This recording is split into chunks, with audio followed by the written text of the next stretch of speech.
So I'll go ahead. No, wait. Okay.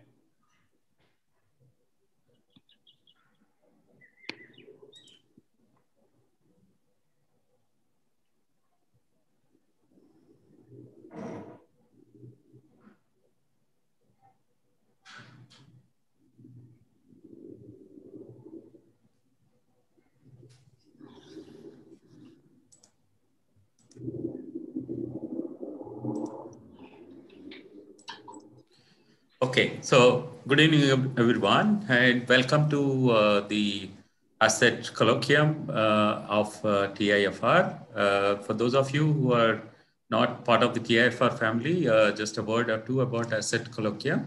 Asset Colloquium, ASSET, of course, stands for Advances in Science, Engineering, and Technology. One of the main activity of ASSET Forum is to organize colloquia on matters dealing with the topics that we mentioned, like engineering, technology, and many popular science lectures, and also other allied fields like medical and other subjects. These are held usually at 4 p.m. on working Fridays. And today we have a very, very interesting colloquium going to be given by Dr. Jahnavi Phalkey.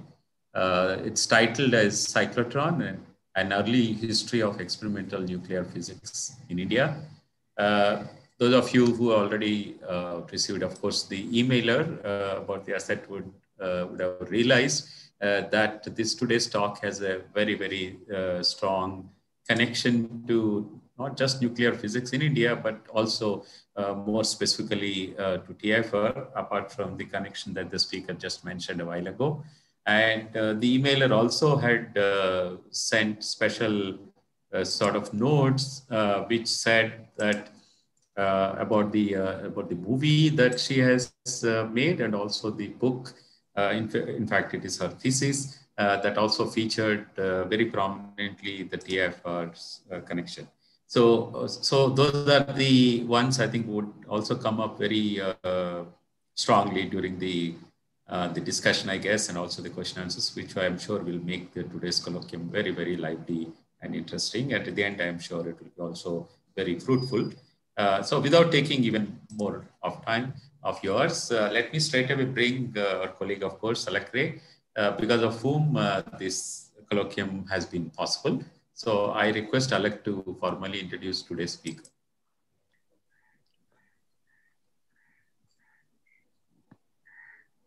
Thank you, Satya.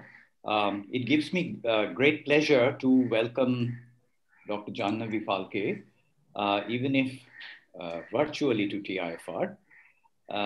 Dr. Phalkey is a filmmaker and a historian of science and technology. She is the director, producer of the documentary film Cyclotron, about the Chandigarh Cyclotron, which some of you may have gotten an opportunity to view. I first learned about the work of Dr. Phalkey through the books written by Indira Chaudhuri, the first archivist of TIFR archives, and an article written by her in a book edited by Dr. Uma Dasgupta. Dr. Phalkey has gone on to write a very interesting book, The Atomic State, Big Science and 20th Century India in 2013. Two of whose chapters deal with the subject, even if somewhat tangentially, on today's talk. One is about the cyclotron in Shah Institute of Nuclear Physics that was initiated in 1940s during the Second World War by Meghnad Shah and B.D. Nath Chaudhuri, and the other about the various accelerator projects initiated within TIFR on behalf of Atomic Energy Commission of India in the early to middle 50s. Dr. Phalkey is the founding director of Science Gallery, Bengaluru from 2018. She was formerly based at King's College London and was a fellow of the Indian Institute of Advanced Study in Berlin. She was also external curator to the Science Museum London and has been a scholar in residence in Deutsches Museum Munich. She's also on the editorial board of the important journal, British Journal for the History of Science, and also of the journal History and Technology. She's actually a graduate of Bombay University from Elphinstone College, having read civics and politics and at the university. And she was also at the School of Oriental and African Studies, London. She holds a doctoral degree in the history of science and technology from Georgia Institute of Technology, Atlanta. We now look forward to her talk in the ACET colloquium today, which has the title Cyclotron, an Early History of Experimental Nuclear Physics in India. Jahnavi. Thank you. Thank you very much, Professor Ray, for the warm and generous welcome. Thank you also for making my participation in this forum possible. It is truly a pleasure to be presenting work that was written up a while ago, but for whatever reason, I have not had the chance to present this so widely in India. I was at that point teaching at King's College in London and moved back about 3 years ago. And since then, I've been busy with the Science Gallery project. And thanks to the pandemic, I'm now slowly sort of, getting back to my own reading and writing a little bit. And this comes at a wonderful time. I was able to actually launch my film, which also I had started working on actually a while ago. And it's partly based on the work that I did during my doctoral studies. So here's what I plan to do this evening. What I will do is I will present a short summary of my findings on from the study of the beginnings of experimental nuclear physics in India. Following that, I will give you also a short overview on the film that I made based on that research. And the link has been sent to everybody through the colloquium. So please feel free to watch it whenever you get a moment. And after that, I'll hopefully we'll have a good discussion. And just wanted to say something which I don't want to forget today is that on Monday, in fact, I'll be speaking about my newer research at the Indian Institute of Science Colloquium. So sorry to kind of launch a bit, but I am very much looking forward to that because it is a lecture that I wish to dedicate to the memory of Professor Raddam Narasimha, because it is research that I began with his blessings after my doctoral research. So in fact, that was my first postdoctoral project on the history of aeronautics and aerodynamics in India. So please do join in on Monday at 4 o'clock for the ISC colloquium. I'm sorry to begin with this because I don't want to forget to mention this. So coming back to beginnings of experimental nuclear physics, which was my first sort of major project and my first, research baby, so to speak.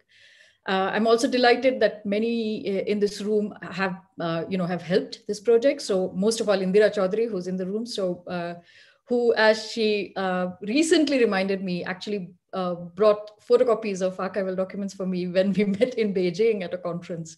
So her support made the thesis possible and later the book possible, of course. So I was among the very early people to use your archives, use the TIFR archives. The thesis would not have been possible without the TIFR archives. So what did I do? Why did I do it? And what did I find out? So I was, as Professor Ray already mentioned, I was a student of civics and politics, and I moved into history of science in the year 2000.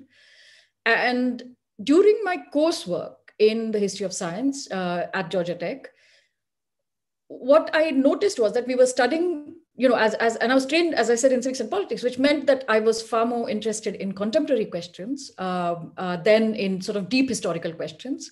So many studies that my colleagues, for example, were interested in, which is the imperial history of science or colonial history of science, which is a thriving and rather large body of scholarship, already exists in that field.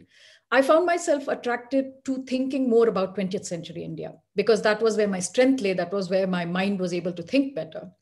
However, what I found increasingly during my coursework is that, while we studied sort of in fair amount of detail and more for 20th century European and American history of science and technology, and of course, Soviet history of science and technology, there was hardly anything actually to look at for 20th century history of science. And so that was kind of, when I decided that those were the areas that I would be most interested in exploring. The Cold War fascinated me, it sort of made me want to explore what does the configuration of what we call the military academic industrial complex, a term that is used often for the Soviet Union and the United States. What does the configuration look like in India? It is work that still needs exploring. It is work that is still incomplete, but it is growing. It is growing, and I'm actually quite happy that I'll be able to participate in more such work as time goes. So when I started out to look at when did experimental nuclear physics, the quest for experimental nuclear physics in India begin, and to my surprise at that point of time, and to the surprise of many of my colleagues who were studying 20th century history of science, the origins lay actually in the 1930s. So if 1932, which is called the Annus Mirabilis for nuclear physics, sort of in many ways marking the birth of the discipline with the splitting open of the atom at the Cavendish, Carl Anderson's work and Chadwick's work, what we find is that while departments across the world, or universities and departments of physics across the world, start taking to nuclear physics as the newest frontier of inquiry, in India, we are not sort of, we find that physicists in India are actually not far behind. Now, one of the things that I noticed for this period is also that if you look at the fellows, Indian fellows of the Royal Society Indian fellows of the Royal Society in this period, say about 1920 to 1940, 47, out of the 10 fellows nominated, 7 were physicists. One was a physicist turned statistician, which is Mahalanobis. And then there was Birbal Sahni and one more person whose name I'm actually forgetting, who was Birbal Sahni was a paleobotanist. But you see that there's a majority of physicists. And so while physics is also gaining prominence internationally as sort of, one of my colleagues has written a book called When Physics Became King. So the early 20th century in many ways marked the sort of, in many ways, the primacy of physics as a modern discipline, and the ambition that physicists held about wanting to explain the universe, so to speak, that Indian physicists were not far behind. And why is that the case? Is that if we start looking at the history of the establishment of various disciplines in India, many of them through the late 19th century to the early 20th century were established in relation to the surveys of India. So we had the Zoological Survey of India, Botanical Survey of India, Trigonometrical Survey of India, etc., etc., etc. So if we look at the way disciplines were established, research in various disciplines were established, and the connect of those disciplines or the practice of those disciplines was established, we see strong imperial control, imperial presence. And so inevitably, these institutions were led by Europeans, not necessarily only British, but also various Europeans, the Germans are also having a strong presence there. But physics and mathematics were two disciplines that in many ways got left out of the imperial establishment. So the two disciplines did not have, if one were to sort of venture to say, which of course changes drastically with the use of the atomic bomb in 1945, is that physics and mathematics were not very useful statist disciplines at that point of time. There were bodies of knowledge that were not of immediate application, or immediate application useful to empire or to statist control. And as a result of which, that intellectual space was left open for the kind of flourishment of Indian intellectual leadership in ways in which it wasn't possible at that point of time in other disciplines. And so it's reflected, of course, in the number of fellows of the Royal Society, nominations, as well as successful nominations.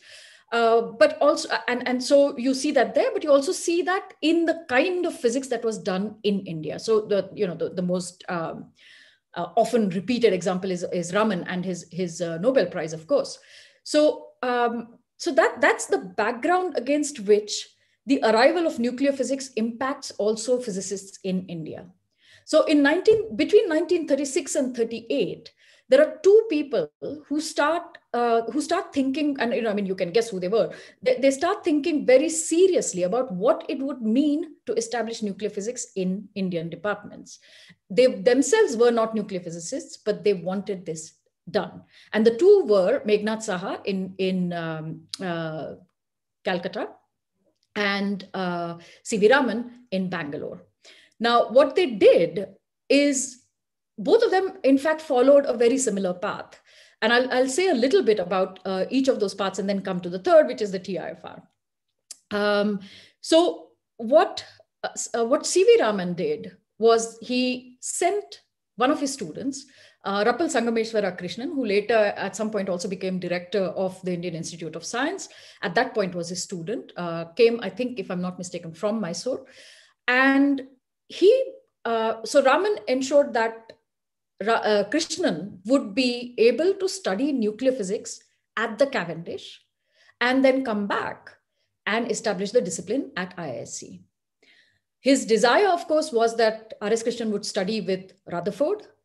By the time Krishnan got to the Cavendish, Rutherford had just passed away. I think it was 1938 or 37, and a few months of Rutherford's passing. I think he passed away in October, and Krishnan arrived a few months later. And the story of Krishnan at the Cavendish is actually quite incredibly interesting, and I don't think we've paid much attention to what to Krishnan's journey before he came and then moved completely by the mid 1940s into solid state physics. So Krishnan is at the Cavendish during the war, because 39 the Second World War breaks out, and we all know what that did to the fate of nuclear physics, of course. But Krishnan is there to learn how to establish experimental nuclear physics. What we see is that Krishnan is made, despite being a graduate student himself, is made in charge of the Cavendish cyclotron. So he spends the war years, and he returns in 1942. So he spends about 4 years at the Cavendish, keeping the Cavendish cyclotron running. And this is something we'll come back to when we discuss the film briefly later. For those of you who are aware of what it means to keep a cyclotron running or how to run a cyclotron, it is not a self-evident thing. And in the late 1930s, it's certainly not a self-evident thing. Getting your vacuum right, getting the power supply right, keeping the beam steady, extracting the beam, keeping it steady, making it work. It was an art in fine-tuning from start to finish. And it was a machine that had to be built and rebuilt again. So it was not something that was finished. It's not something you turned on a button like a Van de Graaff or a linear accelerator, more or less today. Even they are complicated machines, but a cyclotron was especially quite a mad machine at that point of time. It still is. So, well, not to the same extent though. So Krishnan keeps the Cavendish cyclotron running while the Cavendish staff has in fact moved to Chalk River in Canada to work on the Manhattan Project, which delivered the atomic bomb used at the end of the war. And so this is exactly why Krishnan finds himself in this privileged position. He supervises graduate students during his time there. So he learns how to keep rebuilding and run the cyclotron. He discovers 9 isotopes through his work there. And he trains graduate students in the maintenance and use of the cyclotron. Now, also remember, this is a very difficult period. And as a historian, of course, for me, it's quite important to remember, and I think it's actually important for all of us to remember, the difficult time in which Krishnan was doing this work. So one of his students, for example, died in an air raid. And so, what did it mean to be at the Cavendish running a sensitive facility at this point of time? When there are air raids, your senior professors are missing, and the kind of independence, but the kind of fear and the kind of life that he must have led there at this point of time. So Krishnan came back in 1942, approximately the same, approximately the same time as things started moving also in Calcutta, and I'll come to that story in a second. And after coming back to Bangalore, Raman and Krishnan wrote several proposals towards getting or acquiring equipment and space to establish nuclear physics at the Indian Institute of Science as the premier department of physics in the country. And the fate of the several proposals is something I will discuss right at the end of discussing the next two stories. Calcutta. Meghnad Saha followed the same path as Raman. He sent one of his last students from Allahabad, because at that point, Meghnad Saha had moved from Allahabad to Calcutta, back to Calcutta.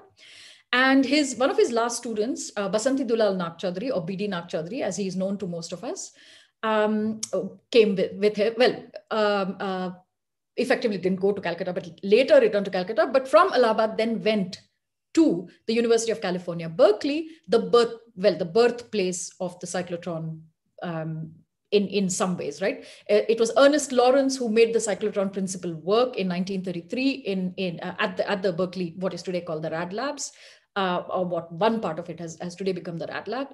And Nag Chaudhary was also at Berkeley during the war. And he was also learning, well, his goal was to learn the same thing, which is how to build and run a cyclotron.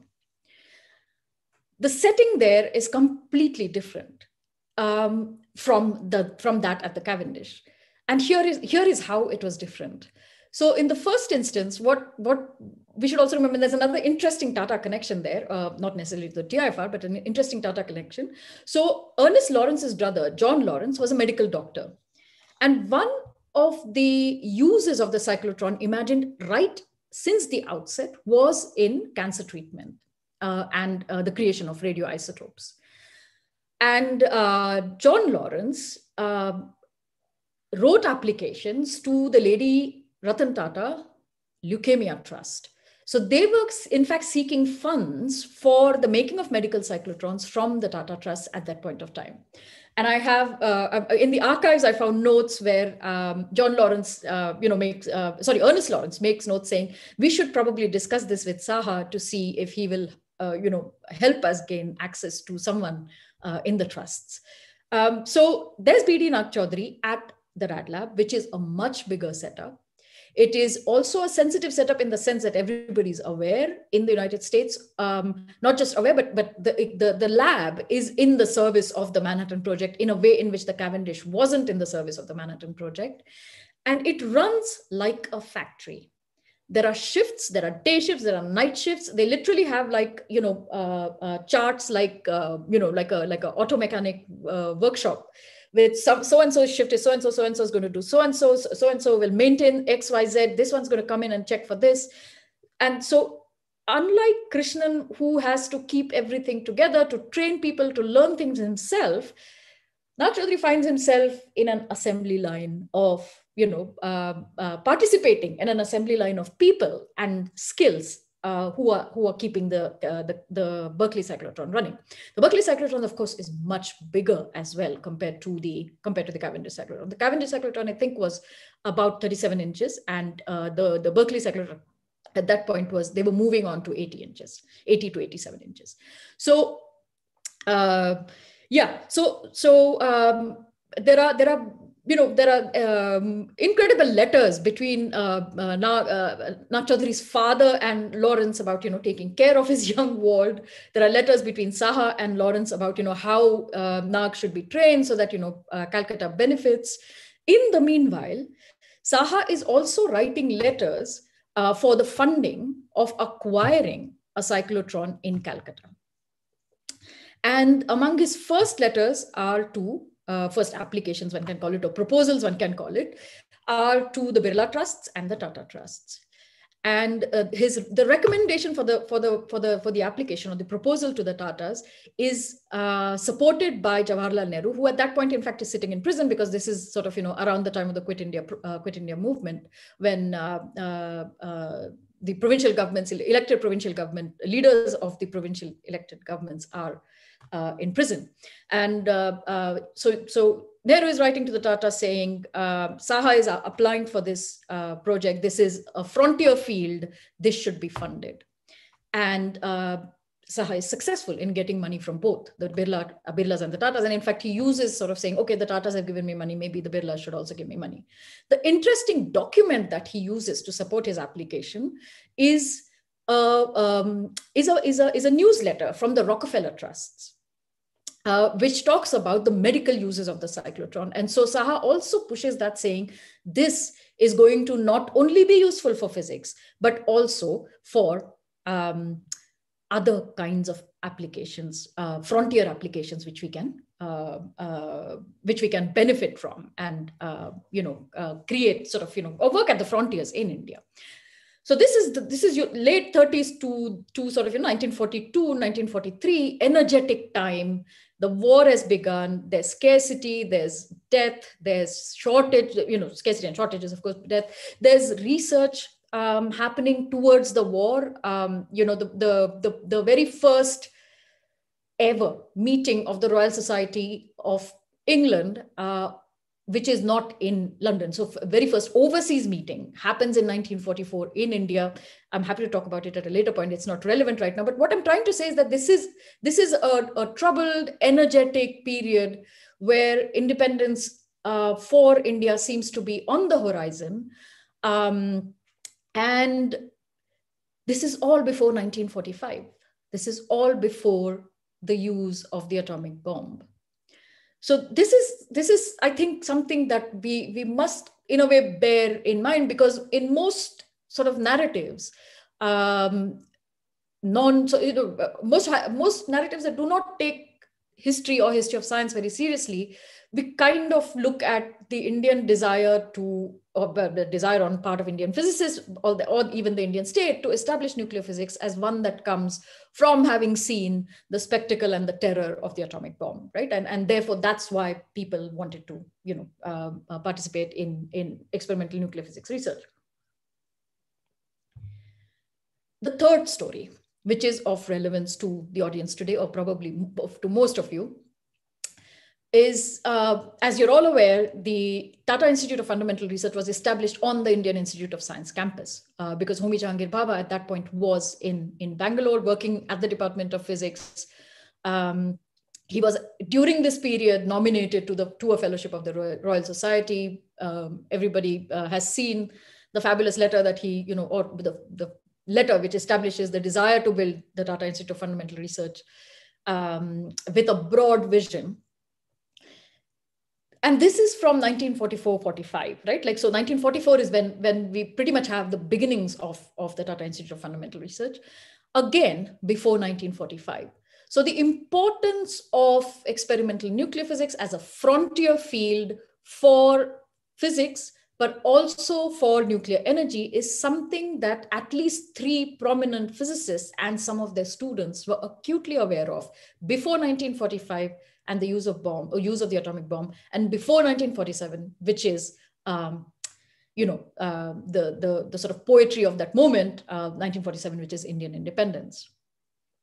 So what we have with Homi Jahangir Bhabha wanting to establish an institute for fundamental research is his sort of, by then, of course, many of them have become aware of the Manhattan Project, although none of them are sort of, absolutely sure of what the outcomes of the Manhattan Project are going to be. So what you have is, and this is something, in fact, as I begin to bring the three stories together, what Raman, in fact, at some point accuses Bhabha of is that, and that's something very peculiar to Bhabha. While Raman and Saha wanted to establish nuclear physics in their departments because they wanted research at the frontiers of physics, for Bhabha, he was, in a way, his own field of study was at the frontier, right? So he was a cosmic ray physicist, and in many ways, nuclear physics built upon earlier work in cosmic ray physics. I mean, it is a study of particles. And so it was his own field that was moving into the experimental realm, from studying cosmic rays in nature to actually studying particles in the laboratory by using equipment like particle accelerators of various kinds. So when in 1945, it becomes clear that it is, or rather, it is becoming increasingly clear that India will have independence and that a nuclear weapon has been used. This affects the ambitions of each of these three labs. This affects the ambitions, but also the futures of each of these three labs. By then, Calcutta has already acquired equipment from Berkeley. So, Lawrence helps the Calcutta people acquire magnets and oscillators and all sorts of other parts that would be required to assemble and build a cyclotron in Calcutta. So they start functioning, or rather, I should say, they start building the cyclotron in the 40s. By 1945, they're already building it. In Bangalore, the proposals are taking time to move, and Raman has not by then been successful in getting the funding or acquiring, neither the funding nor sort of, the equipment to make the department run. They're still writing proposal after proposal. They even try various kinds of combinations. So try working with the high voltage engineering department to see if that is where a particle accelerator can be, shared and built collectively, etc. But there are several proposals, and you'll find the details in my book. They haven't come to a point where anything is realized. So they are not in a position to say we have a lab. There's nothing real. For TIFR, in the meanwhile, it is an institution that is established. By then, it doesn't really have equipment. It is only, as Indira's book shows us, it's only in the making. It's in the very early stages of making. But the ambition of an institution dedicated to exploring fundamental physics and therefore also nuclear physics at that point becomes extremely attractive. There are many other factors that converge into why TIFR became the chosen institution in the sense of the central facility for India to the sort of, in a way, denial for Bangalore and marginalization of Calcutta and the emergence of Bombay as a leader. There are several factors which I will briefly state at this moment, and I'm happy to discuss them further. The first is the ambition, and the ambition that aligns with what's happening elsewhere. So if you see, Saha and Raman are trying to push their departments to do physics at the frontier. They are trying to, in a way, establish research and education in a setting that is already there, which, as we increasingly find out in the 50s, does not, in a way, address the scale at which nuclear physics simply enters into an arena where science and the state converge in ways in which it never had before. As I always like to say, before 1945, there wasn't a country which had a Ministry of Science and Technology. After 1945, there isn't a country which doesn't have a Ministry of Science and Technology. So science and the state the science and government, science and the state come together after 1945 in very, very serious ways. And what TIFR holds at that moment is the ability to address this ambition. Because the state sees nuclear physics as an area which needs to be, one, regulated very strictly, controlled for where it's going. And I'll come back to what Bhabha's own ambition was, even though the institutional ambition seemed to align quite closely with that of the state. The third thing, and this is something that is always, almost always said about TIFR and the Department of Atomic Energy and BRC, is sort of seen as a complex, although TIFR has now sort of, in a way, slided out of that equation, is centralization. Why was the decision to centralize taken instead of allowing for, various departments to flourish in this arena? One was, of course, regulation, and with the kind of capacity now, build a cyclotron and run a reactor could build a bomb, basically. So the need for regulation was argued for as a reason for not having serious training and facilities for nuclear physics research in universities. The second was the scale of funding required. And that, of course, is something that we've seen. But the other thing that I would like us to also take note of briefly is that this was a question not confronted in India alone. It was a question that was confronted globally, and there were different answers to it. So if you see what happened to experimental nuclear facilities after the war in the United States, where resources were less of a concern than they were elsewhere, Brookhaven, Argonne came up as labs which were consortiums between 9 to 10 universities. So pooling of resources was required if the continual scaling up of nuclear physics research was to be met. Single universities were no longer able to do that kind of cutting edge research. So we're talking about cutting edge research. Of course, you could always use smaller facilities for training, but if you wanted to do research at the frontier, the facilities were growing, and that growth required funding, which single universities found harder and harder to accomplish. This was true also, of course, in India. So if the American answer was in consortia, the European answer was CERN. So in Europe, with economies devastated by war, the Europeans could not even imagine doing research at the frontiers as in national facilities. And then they, in fact, in order to even meet the Americans and be able to talk to them. So the Americans were hugely, hugely instrumental. Isidore Rabi has said, and it's in the archival documents, that one of the reasons why the Americans wanted to support the establishment of CERN was because the Americans needed someone to talk to. In a way, you couldn't carry out research in a lab without absolutely anybody having the ability to conduct that same kind of research and you being able to compare notes or talk to each other. And of course, there was no question of talking to the Soviet Union at that point of time, who were building their own facility in Dubna and other facilities within the Soviet Union.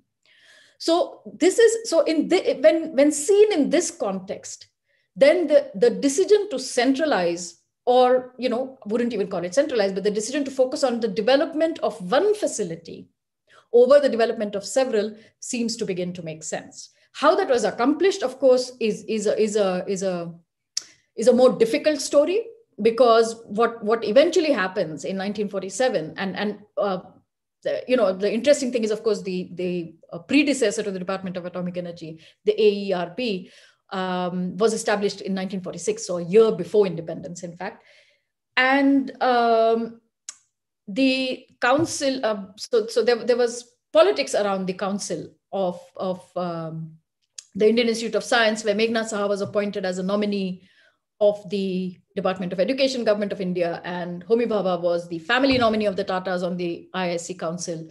And collectively, together with Shanti Swarup Bhatnagar, and there are letters between them, they ensured that the facility in Bangalore was not realized. And Raman writes extremely bitter letters to Nehru after that for this denial. So this is sort of, the larger sort of picture. When I started doing this research, I studied 6 labs because I wasn't sure I would find enough material to write a thesis or a book, for that matter, later. So of the 3 other labs that I studied, they come at a later period to these 3 labs. The first of them is Punjab University, Chandigarh, about which I made a film because I was in a way bored to write a paper which about 10 people would read. But it's also an incredibly interesting story because it is the story of an attempt to establish experimental nuclear physics at a university lab outside of Department of Atomic Energy Control, right? And so Professor Hans, who established the facility in Chandigarh, acquired a machine that was decommissioned at the University of Rochester, brought it over to Chandigarh, and then got it running, and it's still running. So the film is about the people who rebuilt the machine, a machine from 1936, the third ever to be built in the United States and in the world, which today functions with about 70% of its parts. So it's an incredibly interesting machine. It's a lovely set of people. And I thought an academic paper will not, bring out the struggle, the warmth, the love for the machine, etc. So I decided to make a film about it. So those of you who get the chance to see the film, do please see the film. And the other 2 facilities I studied were the Fantograph at IIT Kanpur, which was at that point and has remained the only nuclear engineering training facility at an engineering school in India. The interesting story there is that the Americans wanted to give a larger machine, but at that point that would have been larger than the machine at TIFR. And so they had a discussion with Homi Bhabha, who convinced them to give IIT Kanpur a smaller machine to that of the TIFR. So that's an interesting story. And the last one was the variable energy cyclotron in Calcutta, which was built with USAID money and was modeled on the 187-inch cyclotron at Berkeley.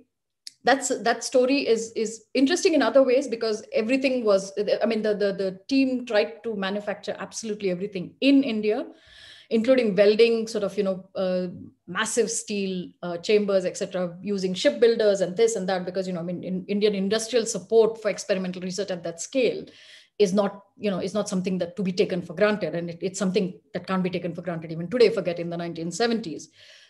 So that's also an interesting story, but that's the story I think among these six I know sort of the least about.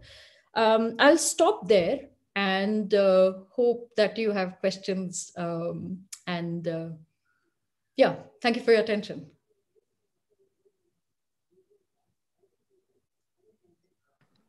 Hi, so fantastic for really bringing up lots of points, and I'm sure these are food for the rest of the discussion. And I'm sure many of my colleagues at TIFR and elsewhere would, I think, come with some interesting connections, anecdotes, and also questions. So, the talk is open for discussions and questions. I request colleagues to start.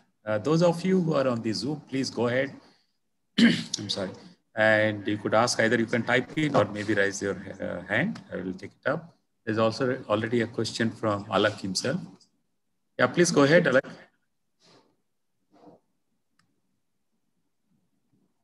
Yeah, a fantastic talk, Dr. Phalkey. You have talked about 3 cyclotrons. Yeah. The Chandigarh cyclotron in the film, yeah, you actually show a talk with a lot of the workers who have been there over the years. And in fact, I know some of these, the originator, Dr. Hans, through a NSTS summer camp, which happened in 1968 in Chandigarh, just around the time when he was getting all these packages, perhaps. And many years later, when I visited, I also actually saw the cyclotron in action. But what comes out through your film about these workers is their interest and the dedication and the teamwork. Yes. Which was quite remarkable. And quite remarkable given our sociology of sciences in the various different institutes. So my question in this context is, can you compare the similar kind of social dynamics in either Shah Institute, which was at that, earlier it was Institute of Nuclear Physics, but later on it became Shah Institute, or the corresponding set of nascent groups which Bhabha was trying to build for accelerators in TIFR. How did they get along, and what was the kind of social and academic dynamics in those places? Yeah, so interesting. Yeah, it's also a difficult question. So yeah, let me try this. If I look at the Saha Institute, right? And the people around B.D. Nag Chaudhary and A.P. Patro, and the several several group of it was a group of people. So again, there was Bindu Madhav Banerjee, who joined as he was a radio technician, and with no qualifications. And by the time he retired, in fact, if for those of you who know Calcutta or the Saha Institute, he was made professor because of the kind of work he did, and he kept he was the one who kept things running as people came and went, and many people came and went. So there was that camaraderie, there was that dedication, there was also that desire to do something new. And what you see also in Calcutta at that point of time, as you see for the Chandigarh people, is that for a significant number of years, they don't have publications because they're building the machine. So they're building the machine, they're not carrying out experiments, which means they have no results, which means they have no publications. And this is, this is, to many of them actually, I mean, it's something that hurts them. It's something that they feel, and you hear that, you hear that from them. That's something many of them share.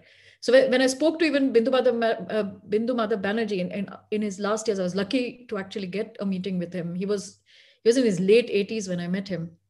No, actually not. He was in the early 90s when I met him. So if you ask me my impression, because of course, by the time I did my research, many of the people in Calcutta had already passed away. But there was that camaraderie. If you look at TIFR, again, the situation is very similar in terms of no publications, etc.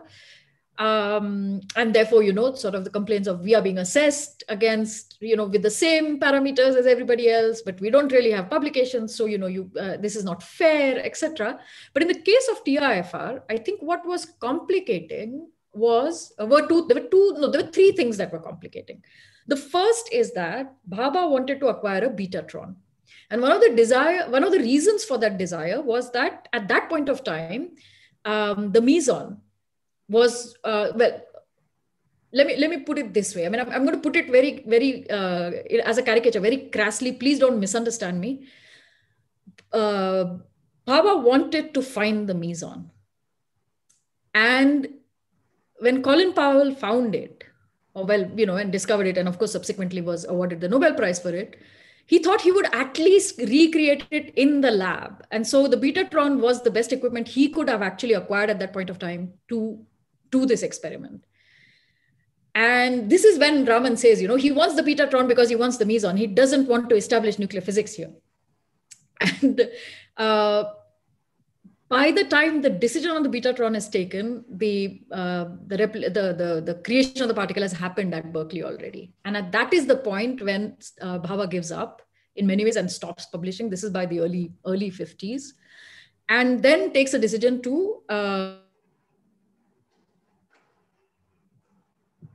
50s, takes a decision to buy a particle accelerator from Bombay. So unlike the two places where they wanted to build, once the Betatron, I mean, even for the Betatron, actually, not once, Bhabha's decision is to buy this equipment and to not and to not waste time. So the builder group, so to speak, and to build their skills, they are working, of course, slowly. So they do build a baby cyclotron, and then they're trying to build bigger things. But so the first thing is the ambition of the founder director. The second is the equipment that they get, which is a pantograph from Philips Eindhoven. It's not a cutting edge equipment in any way, nor can they do anything sort of remarkably interesting with it. And in fact, there's a lovely newsletter of Philips Eindhoven where you see that the team that comes and wants to establish wants to build the machine in. One is, of course, the height issues for height, and they have to then dig down into the floor, etc., whatnot. But on the same trip, as they build the same machine in Bombay, on their way back, the Philips team goes to Karachi and builds the same machine for them, right? Like, it's not building, actually, it's a turnkey thing. So they do, and so that's the second thing, right? Like, I mean, so they have a particle accelerator. So that struggle to build one, to create one, to skill, etc. I mean, that in many ways is sidelined by the acquisition of a shiny thing that's there. So you can begin experimental work there. And the third thing is that by the late 50s, fusion, or the attention to fusion starts sort of occupying Bhabha's mind. And that is when I think his relationship to the particle accelerator group, at that point led by D.Y. Phalkey, comes to a head. Because K.A. George, who was the person who he sends to Imperial to work with Blackett and learn fusion, come back and establish fusion research instead. And George and Phalkey keep telling him, this is a waste of time. You sent my best man to England, etc. So this struggle kind of goes on. So in a sense, the TIFR group, within them have a lot of camaraderie and the same spirit, but I think their how should I put it, their day-to-day work and their path looks different to others, because in many ways they suffered from the attention and the ambitions of the founding director, which were themselves after 1953 is towards the establishment and the strengthening of the atomic energy establishment, the AET. So I think that is where that shadow looms very large on the particle accelerator group at TIFR, which is not the case for the other two, and certainly not. So not for the other two, which is Chandigarh and Calcutta. What it means for science and the new novel science coming out of it, etc., is a different question altogether. But since we are talking about the people and their sentiments, etc. Thank you. I then will go ahead and take, there are at least 3 more questions I see, but let me take in the order in which they appeared. So there's a comment from Krishnan, Professor Krishnan. Do you want to ask this directly? Yeah, I'll try to articulate what it.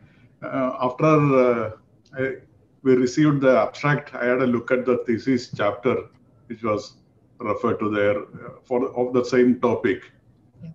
So this comment is sort of still evolving because I read it in the morning. Thank you. The interesting insight I see from that description of this history is that I knew the peripheral information, that it is not the scientists like Bhabha who took the lead in deciding the nuclear policy of India, but it was Nehru. All along, he had a very clear vision of what we wanted, and he even directed the course of nuclear research in India in terms of the applications kind of thing. And that is a interesting insight I found, because people like Saha and Bhabha are basically responding to what somebody like Nehru with his various visions on what should be future India. So these people were responding to it very effectively, which is insight I found. But now the remarks about nuclear research in TIFR in the thesis as well as in this talk, I think it is somewhat misleading. Okay. Because one thing which Bhabha accomplished, which was a very remarkable thing, was a demarcating separation between fundamental research and the applications of nuclear research. And this demarcation was not just in concept, but in terms of spatial location and even people. There were 2 sets of people in TIFR in the early days. 80% of them belonged to what one would call fundamental research, what one would call then and also now mathematics, physics, nuclear physics, particle physics, and so on. This large section of people were essentially very well separated from another few, maybe 10, I don't know exact number, but those people which were assigned to the other side of nuclear research, which is the kind of research you are talking mostly about this accelerator for applications, nuclear program in terms of power research or weapon, whatever it is, where the Atomic Energy Commission was required controlled, regulated research. So this demarcation was very important. And I can even quote 2 names which will represent this demarcation very well. One is MGK Menon, who took charge of what we call TIFR then and now, of the fundamental research. And the other side consists of people like Raja Ramanna. So even from conversation with these people, have realized that this demarcation was very important. Even though initially the spatial locations, there was some overlap when this building of TIFR started, for example, we had a lot of labs here working for a nuclear program and so on. But even that was shifted out completely. Even Bhabha shifted out, for out of this place in some sense, in the sense the directorship was shifted to MGK Menon fairly early. So this demarcation and the separation was very important in calling this place the cradle of nuclear program, which you don't seem to agree with in the thesis. But it is exactly that. It's only really the nuclear research you are talking about in your in the context of your thesis and in the research you talked about today is not done in TIFR. It is not TIFR. So I wanted to make this comment very strongly. Okay. I mean, I will pick up from exactly what you said. If it's the cradle of the nuclear program, it can't be that distant from it.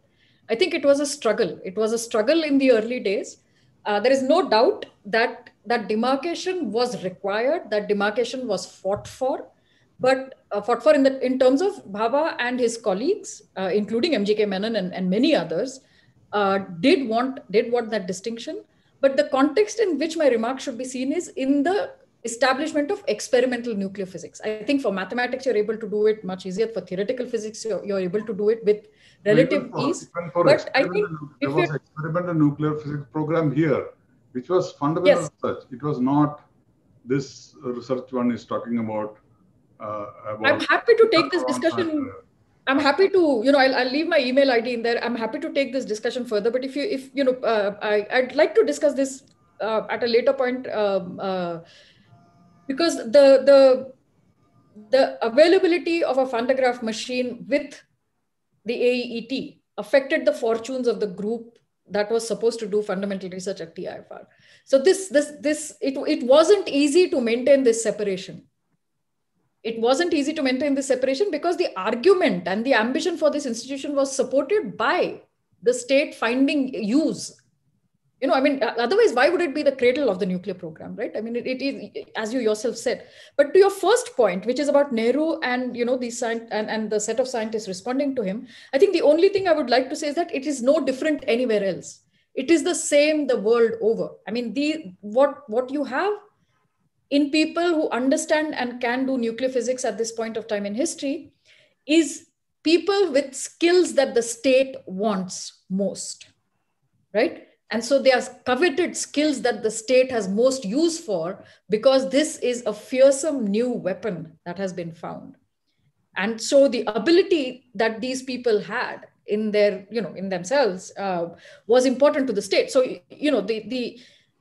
at no point in history were statist scientists or scientist bureaucrats, such a prominent figure. I mean, you can look at Joliot Curie, you can look at Oppenheimer, you can look at, and their equivalents in each and every country. I mean, Chadwick in the United Kingdom, etc. So these people, or Heisenberg for that matter, they become prominent because of what they know and what they're able to do. And so they are of course responding. They know nuclear physics or they want to do nuclear physics for reasons of science, but the scale at which they need to do this science requires state support and the state wants their knowledge. So it's a relationship that is tenuous. It's a relationship that is fought for. It's a relationship that isn't always easy. It wasn't sort of, it wasn't that they only responded, they were critical also, but it's not that they always weren't in agreement either. I mean, they made good use of the fact that the state was willing to, pump funds into what they wanted to do or could do. So it's a moment in time. It's sort of, a special moment in time. I wouldn't say unique, but it's a special moment in time where this convergence allows for that relationship to grow. And of course, for the prominence of those scientists. Okay. I know, of course, these kind of points and articulation can actually lead to, and as Alec has also put up, I mean, there could be examples and counter examples. But I'm not saying that this point is of any less important than the others. But I would also like to, because the other participants are waiting for a while, I'll take one question from Sukant before I ask Krishnan to ask his question. So Sukant Saran, I say science and state come together after the war. Came together, sorry. As a historian, do you think that science and state interacted at the same level again? It's never gone. I mean, in that coming together has never separated, right? So they're there. They're there. I mean, it only grew stronger.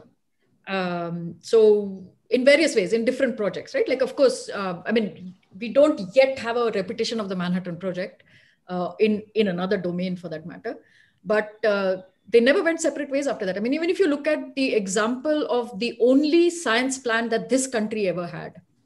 So the Chinese had a 12-year science plan. I think it was in 1957.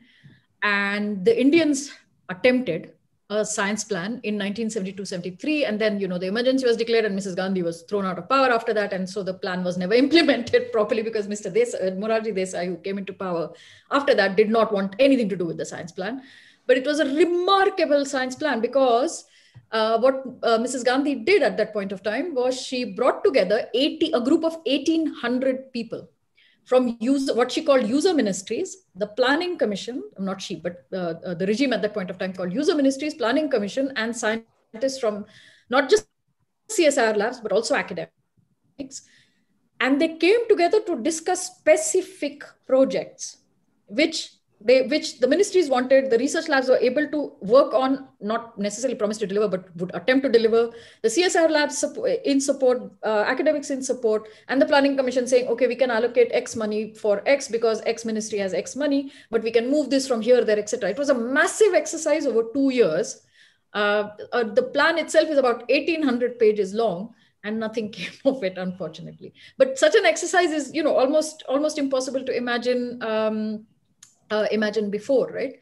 I mean, I think the seeds of this, right? Like the seeds of thinking about the mobilization of technology for statist purposes is seen after the October Revolution in the Soviet Union.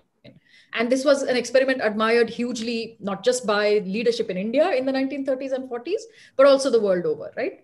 So there are seeds of that there, but the Manhattan Project in a way gives it that shape where a ministry becomes possible, where the state seeks then to actually shape research by making certain agendas possible and others not possible. So yeah, so they never parted after that. Okay.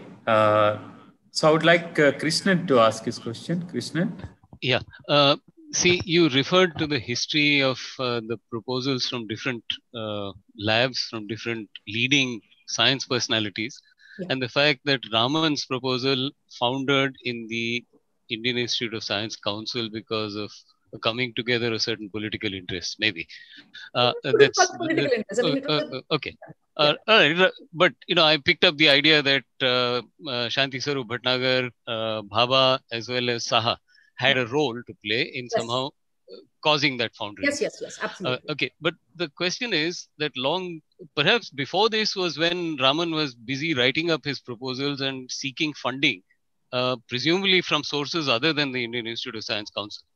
Now, as the sole Nobel laureate, a person of great prominence in Indian science at that time, how is it that, for example, Saha was supported by Nehru, as you said, yes. And money came through both from the Tata Trust as well as the Birla Trust. How is it that Raman failed? So, I've looked through the archives, I mean, historians are, how should I put it? Historians are handicapped by the sources, right? Like, which is why archives are so important. And I'm glad Indira is here in the talk today.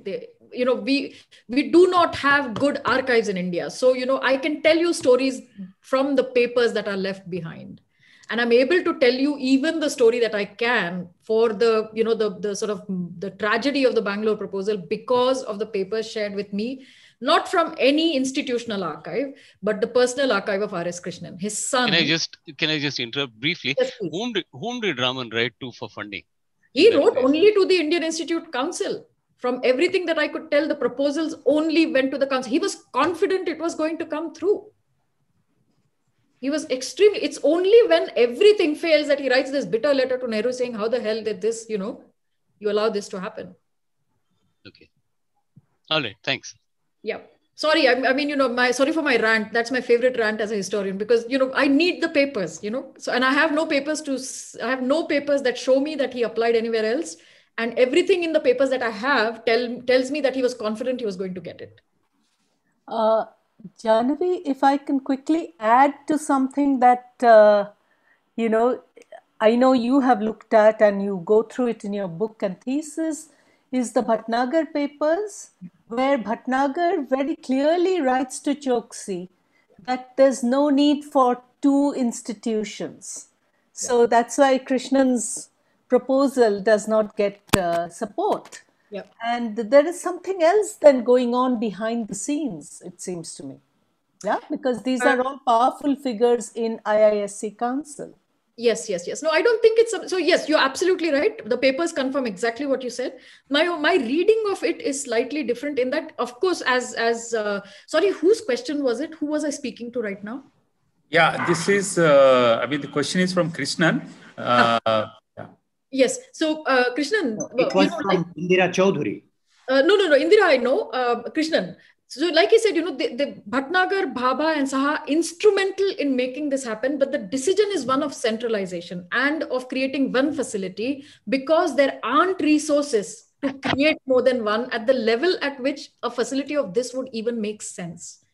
So that's the way I would like to read it. If the Americans decide to put 9 universities together, Europeans decide to come together as, a bunch of nations, what were you supposed to do in India where, in India also it's a post-war economy, it's reconstruction, post-colonialism, right? Like it's India after independence. Can you afford to develop more than one facility? Do you have the people to develop more than one facility, right? So now that decision, of course, could have been taken in favor of Calcutta. It could have been taken in favor of Bangalore instead of Bombay. So there the politics can be brought into play, right? Like which one of those could have taken. So like I said, Krishnan was qualified from the work he did at the Cavendish. Nag Chaudhary learned, not to the same extent as Krishnan, but still he did learn in Berkeley. So there is where we can actually look at how the power game plays. But the decision to choose one is not something I feel should be necessarily read as politics. Anyway, sorry, yes. So can I just join in on this? Yeah, see, just critical. Krishnan, can you? Krishnan? Yeah, so yeah. You can go ahead. Yeah. You can go ahead. So Please go ahead, Krishnan. Okay. So the thing is that, your thesis on this, your thesis on this aspect holds together if you look at timelines, and if the timelines, for example, are after 1945 for the scuttling, and all of Raman's proposals are only antedate 1945. But if they actually are predating that, then presumably this clarity about the scale of the, the support, state support that is needed, etc., that has not yet emerged. And you already have Saha having gotten his support from private trusts at the other end of the, at one side of the country. The clarity of the source. When did Raman make his proposal? No, Raman's proposal started in 1942, and the final final hit they get is in 1947. So that clarity is there. So from the documents we have, we can very clearly tell what's happening. Yeah. Okay. I think if I'm right, Professor M.S. Raghunathan seems to have a question. Yes, please. See, this is about Raman being denied starting the formal proposal was made by Krishnan, is it? Yes, formally it's always in Raman's name, and some of them are in Krishnan's name, but they're always signed by both of them. Okay. Anyway, I can understand Saha being opposed to it because Saha and Raman never had good relations for over a long period. This is common knowledge in the scientific community. Yes. I'm a little puzzled about Baba, the way he has reacted. I mean, at that time, he didn't really have a concrete proposal to start anything, right? And still he shot down Raman's, it looks like he seems to have shot down Raman's proposal. I don't understand why this was done. And I don't see the role of Bhatnagar in this. I don't see why he was interested in shooting it down. Do you have some insight into that? So the little insight that I have into it from the papers that I have seen, I think we can read it as follows.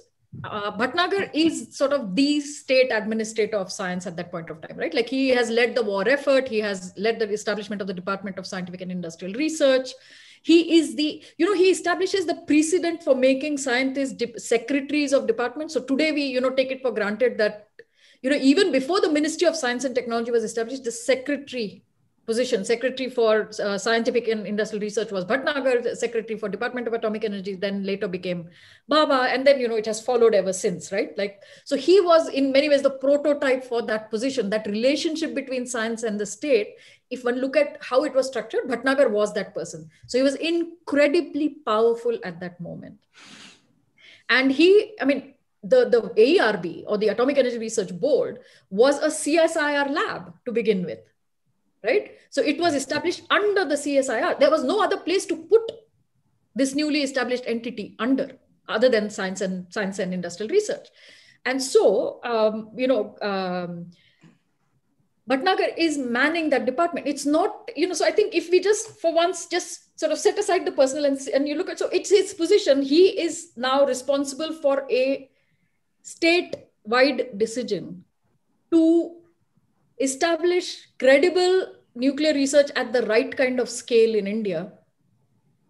And his choices are Meghnad Saha, with sort of a new cyclotron coming up, Raman in Bangalore with no facility yet and no sign of a proposal being approved by the council, and Baba, who not only shows ambition at that scale, but also has a range of other connections that make the realization of that ambition possible. The first of those being Tata money, right? So so in a sense, he hedges his bet with Baba, because this will be, like I said, these are two departments trying to create massive facilities. Whereas Baba is saying, I'm going to give you an institute dedicated to realizing this ambition for the state, for not only fundamental research, but everything else that goes after it for this new field of research, right? So I think the scale matches what is required by the state. I'm born in the 1970s. I'm born in early 1970s.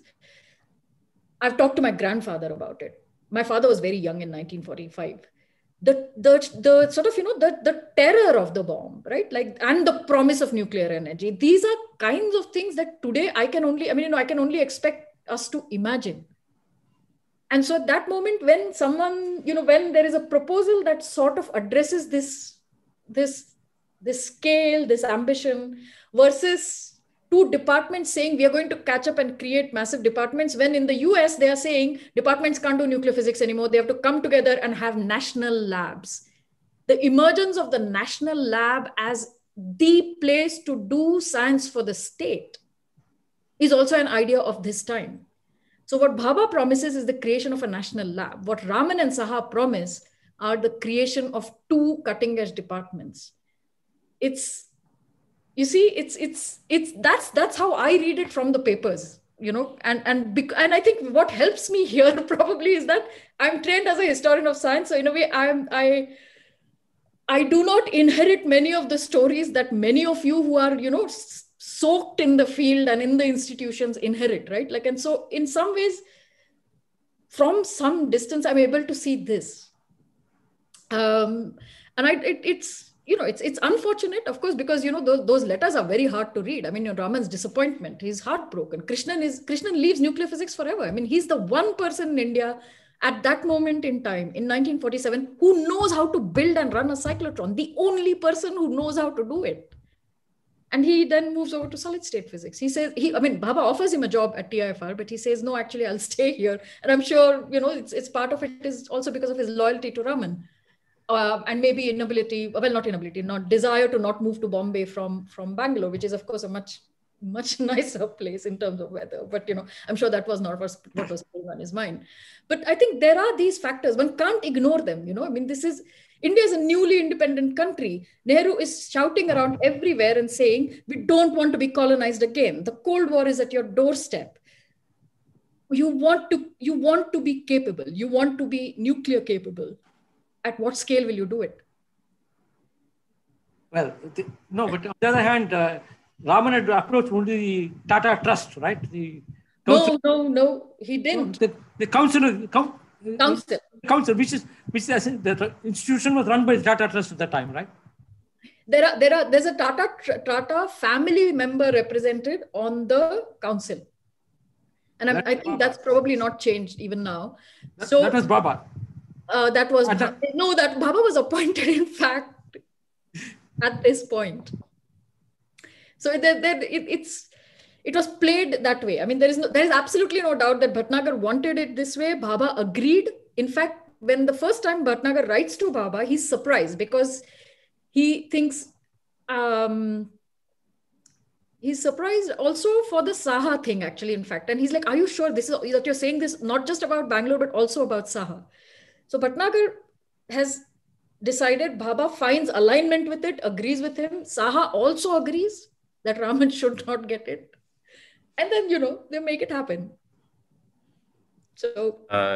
Okay, so can we move forward? I think there are a few more questions. Let me see. Actually, there are a couple of questions from YouTube from the same participant. So at least I would like to ask one or two. This is Abhinav Chaudhary. He says, how many cyclotrons are operational in India at present? So, okay, now from history to present, if you... Oh, I have no idea. Okay.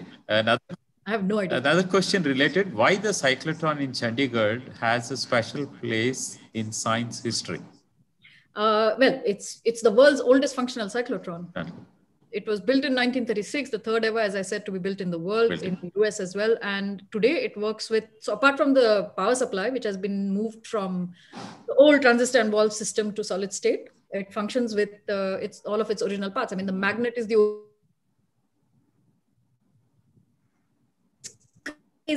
from the 1930s. It's beautiful. It's an incredibly beautiful machine. And it's the world's oldest functional cyclotron. So, historically, incredibly significant. And kudos to the team that has made it work and have kept it running. Okay. I know it's a bit disconnected from the temporarily, I would say, but Sukant, who you remember was asking about this particular question, science and state came together, after the war and so on. I think he had this follow-up question, but you moved quite far away. But I would like to still ask, I think he's connecting back to that. Did science contribute to the state at the same level? So, at what level?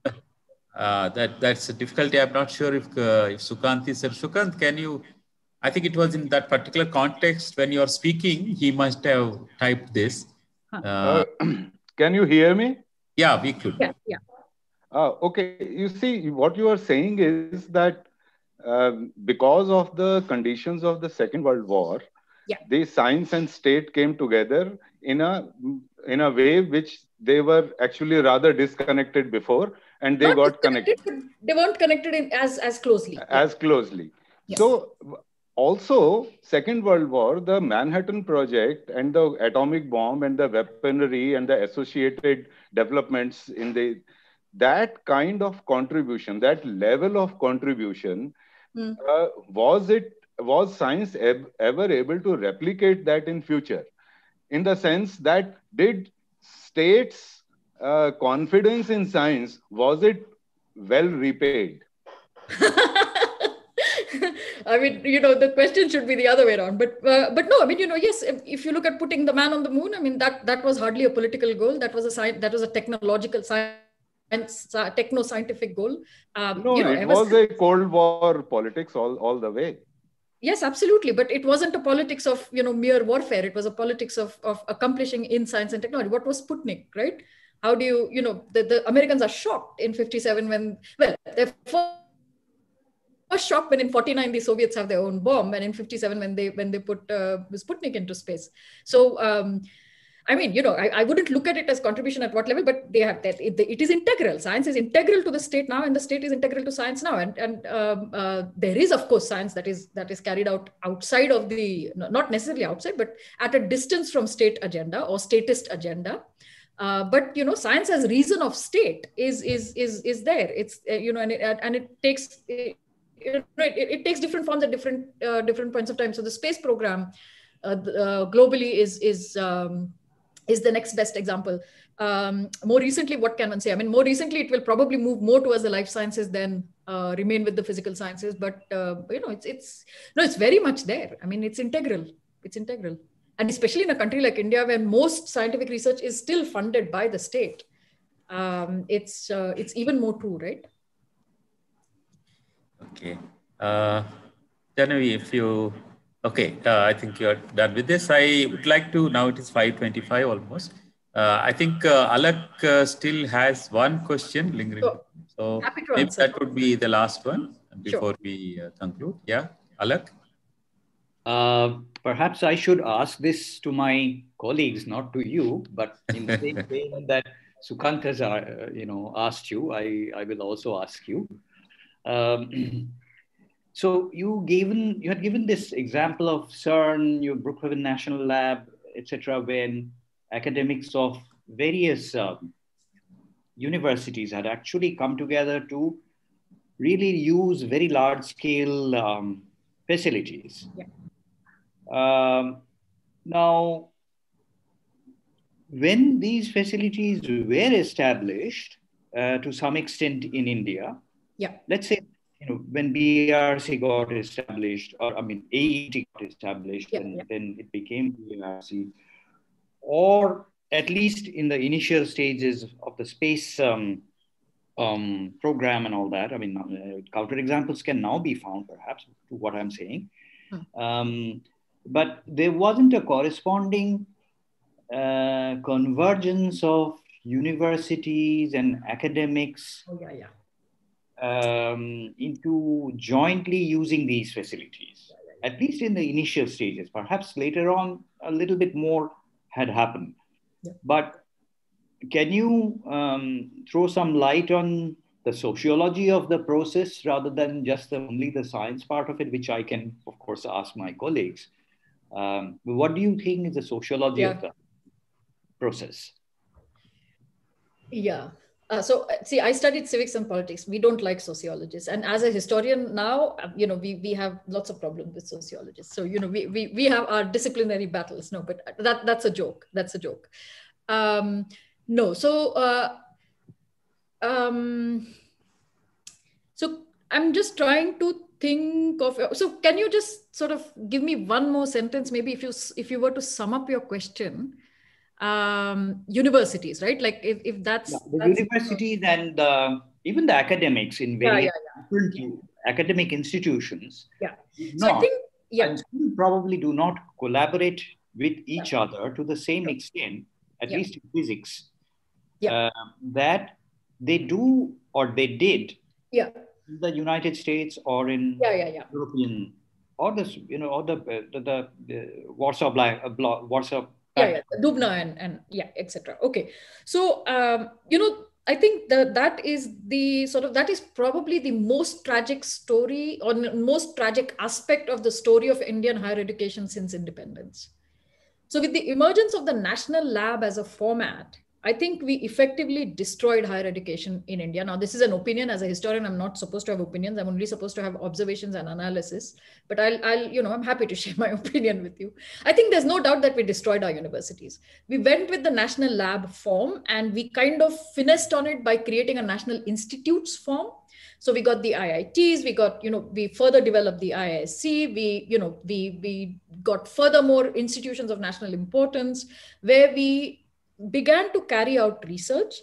The structure that was given to us by the imagination immediately after the Second World War and immediately after independence began to inform that.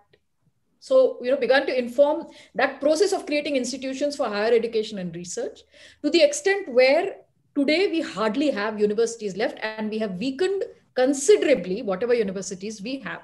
I mean, as a historical process, I think a historian of education would be much better to explain this story.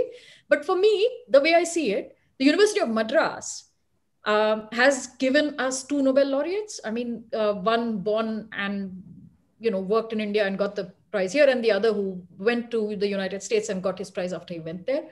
But we have done nothing to strengthen that university, for example, right? Like, whereas in the United States or the United Kingdom or any other country, if a university manages to give you 2 Nobel laureates, then, you pump more money into it for research and to train more students.